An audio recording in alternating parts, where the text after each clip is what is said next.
உலகநாயகன் கமலஹாசனுடைய தீபாவளி படங்கள் அதில் வந்து இரு இமயங்கள் இணைந்து நடித்த தேவர் மகன் தீபாவளி என்னால் மறக்கவே முடியாது. முன்னாடியே டிக்கெட்டை புக் பண்ணி ஃபர்ஸ்ட் டே ஃபர்ஸ்ட் ஷோ போய் அந்த படம் மிகப்பெரிய கூட்டம். அந்த கூட்டம் ஒரு பக்கம் பார்த்தா சைடில் சண்டை போட்டுக்கிறாங்க. தீபாவளி அன்னைக்கு சரக்கை போட்டு வந்து அந்த பக்கம் ஒரு பக்கம் ஓடுது, இந்த பக்கம் நாங்கள் படத்தை பார்க்குறோம். படம் முடிஞ்சு சீனியர்கள்லாம் கேட்டாங்க என்கிட்ட, படம் ஓடுமா ஓடாத, ஏன்னா பத்ரி கரெக்டாக சொல்லுவான் அப்படின்ட்டு ஒரு குரூப்பு.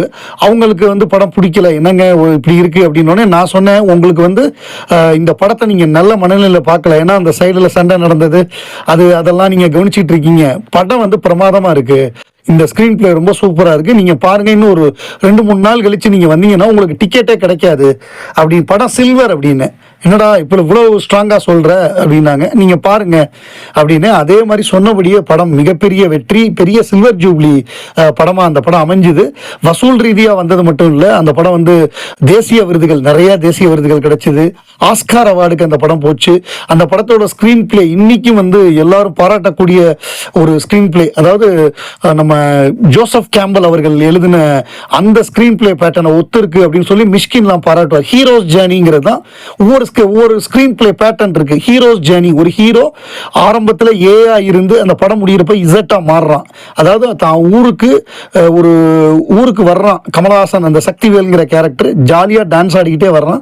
அந்த ஊரை விட்டு போகிறப்ப எப்படி அந்த மக்களுக்காக தன்னையே இது பண்ணிட்டு ஜெயிலுக்கு போகிறான் அப்படிங்கிறது தான் அந்த கேரக்டர். அதாவது ஒரு ஆரம்பிக்கிறப்ப எப்படி இருக்கோ அந்த கேரக்டர், அதுக்கப்புறம் அதை டிரான்ஸ்ஃபார்ம் ஆகணும், அடுத்து டிரான்ஸ்ஃபார்ம் ஆகி படம் முடிகிறப்ப வேற ஒன்றா மாறணும். அதை வந்து ரொம்ப பிரமாதமாக கமலஹாசன் அந்த ஸ்டோரி, ஸ்க்ரீன் பிளே, டயலாக் பிரமாதப்படுத்தியிருப்பாரு. பரதன் டைரக்ஷனு. இந்த படத்தை பொறுத்தவரைய, இந்த படத்துக்கு முன்னாடி நான் வந்து இந்த உங்கள் கமல் ரசிகன் இது சம்பந்தமாக எல்லா புத்தகமும் வாங்குவேன். அதில் ஒரு புத்தகத்தில் என்ன எழுதியிருந்தாங்கன்னா, இந்த படத்தை பொறுத்தவரைய இது வந்து கதை, திரைக்கதை, வசனம், தயாரிப்பு கமலஹாசன். இந்த படம் வெற்றி அடைந்தாலும் தோல்வி அடைந்தாலும் இதற்கு வந்து முழு காரணம் கமலே தான் எழுதியிருந்தாங்க. அது அந்த ஆர்டிகிள் அப்படிதான் இருந்தது. அது முழுக்க தேவர் மகன் பற்றியே இருந்தது. எங்க ஷூட்டிங் நடந்தது, அந்த ஷூட்டிங் நடந்த பொழுது ஏற்பட்ட சுவாரஸ்யமான அனுபவங்கள் ஒரு புக்கு ஃபுல்லா இது தேவர் மகனை பற்றியே இருந்தது.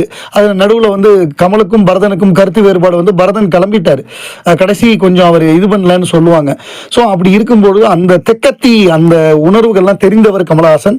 அவருக்கு தெரியும் இந்த படம் சிவாஜி இருந்தால் தான் கரெக்டாக இருக்கும்னு சொல்லி சிவாஜிக்காக வெயிட் பண்ணி காவேரி பிரச்சனை தீரும் வரை நான் தாடியே எடுக்க மாட்டேன்னு சிவாஜி ஒத்த காலில் நின்னார். அவரெல்லாம் தாடி எடுக்க வச்சு இந்த படத்தை பண்ணி அது வந்து மாபெரும் வெற்றி படமாக அமைஞ்சு நம்மெல்லாம் தியேட்டரில் கொண்டாடி அப்படி ஒரு படமாக அமைஞ்சது தான் தேவர் மகன். அதில் பாட்டாக இருக்கட்டும், பேக்ரவுண்ட் ஸ்கோராக இருக்கட்டும், ஃபைட்டாக இருக்கட்டும், எல்லாமே கிரேட்டு. தேவர் மகன் தீபாவளி.